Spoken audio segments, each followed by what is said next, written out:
Mr.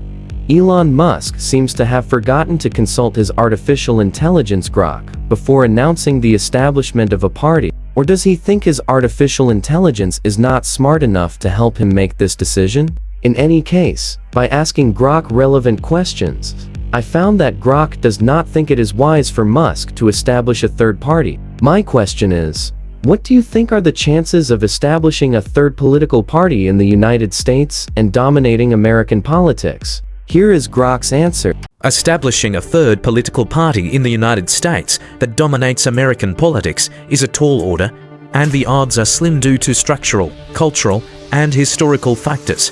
Here's a breakdown of the chances and challenges based on reasoning and available data. Chances of success. Low probability of dominance.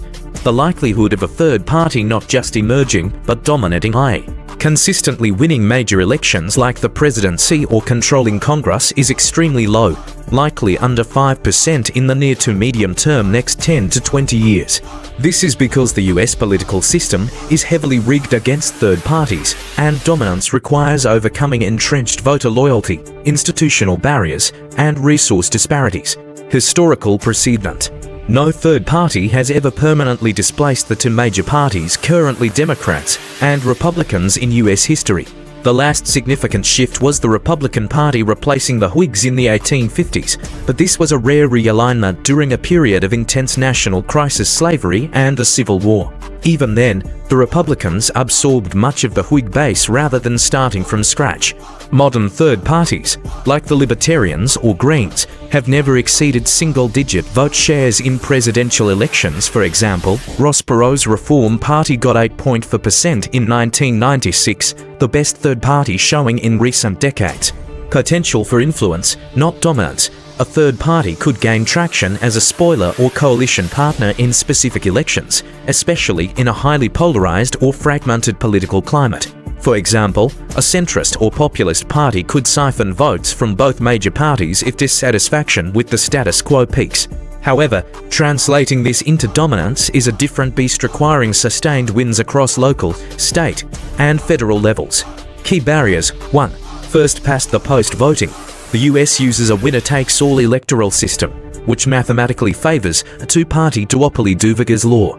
Unlike proportional representation systems common in Europe, where smaller parties can win seats with modest vote shares, US elections reward the candidate with the most votes, even if it's a plurality.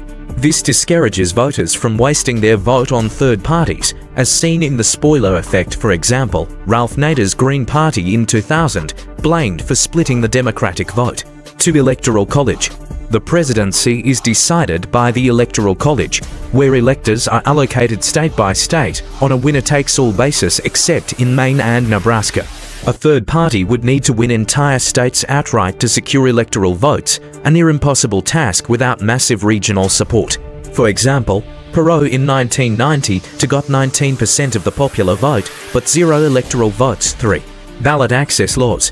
Each state has different, often onerous, requirements for third parties to get on ballots. For example, collecting thousands of signatures. Major parties have automatic access due to their established voter base, while third parties burn resources just to compete. In 2020, the Libertarian Party was on ballots in all 50 states, but this took decades of effort and still yielded only 1.2% of the vote. 4. Party loyalty and voter behavior. Most Americans identify as Democrats or Republicans or lean toward one, with Gallup polls showing about 25 to 30% identifying as independents, but often voting for one of the two major parties. Cultural tribalism and fear of the other side winning keep voters tethered to the duopoly, even when they dislike their options. 5. Money and infrastructure. Major parties have vast fundraising networks, donor bases, and institutional support. For example, think tanks, unions, PACs. A third party would need billions in funding and a grassroots machine to compete. Perot, a billionaire, self-funded his 1990 campaign, but even he couldn't sustain a movement. 6. Media and visibility.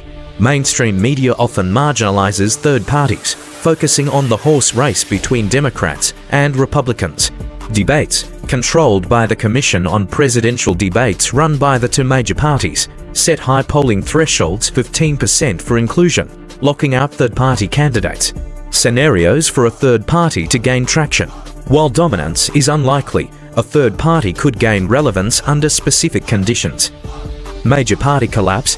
If one major party fractures, for example, a deep ideological split within the Republicans or Democrats, a third party could fill the void, much like the Republicans did in the 1850s. Current polarization makes this plausible but not imminent. Crisis or realignment. A massive economic, social, or political crisis, for example, a depression, widespread distrust in institutions could erode faith in the two-party system, opening the door for a populist or reformist party. Posts on X suggest some public frustration with the uniparty perception of DC elites, but this hasn't translated into organized third-party support. Charismatic leadership. A high-profile figure, for example, a celebrity or billionaire, could rally support, as parodied.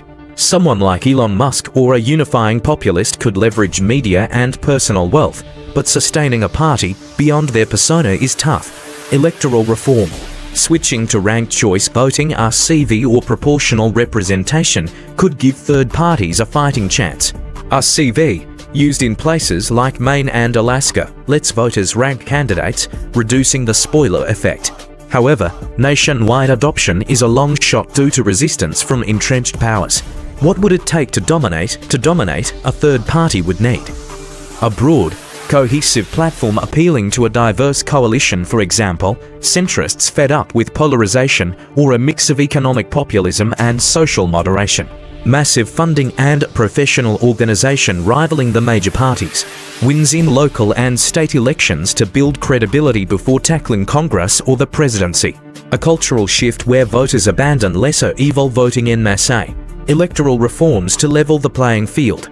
Even then, dominance would likely take decades, as the new party would need to supplant one of the existing ones rather than coexist as a third wheel. Current context 2025. Recent elections 2020 for show third parties stuck at the margins, Libertarians at approximately 1%, Greens even less. X posts reflect niche enthusiasm for third parties, but no groundswell.